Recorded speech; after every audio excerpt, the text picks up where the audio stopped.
Hey guys, this is Hokma Finance Canada. In this video, we will learn how to add permanent resident card on WestJet account.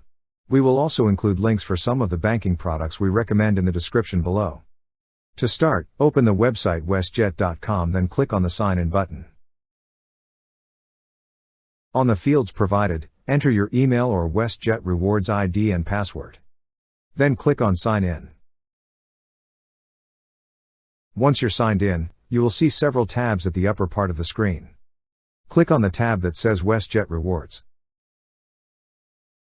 Then on the drop-down list, click on the option that says Account Settings. After that, you will be redirected to this page. Here, you will see an option for travel documents.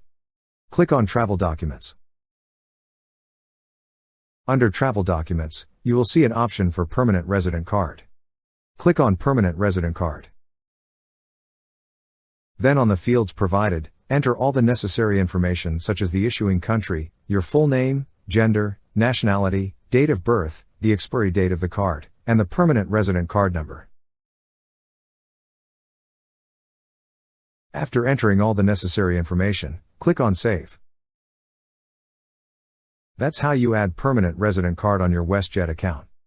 Thank you so much guys for watching, and if you have not yet subscribed to our YouTube channel, please subscribe to our YouTube channel as we create tech videos related to financial apps almost every day. Also check out our recommended resources in the description below for various sign-up bonuses.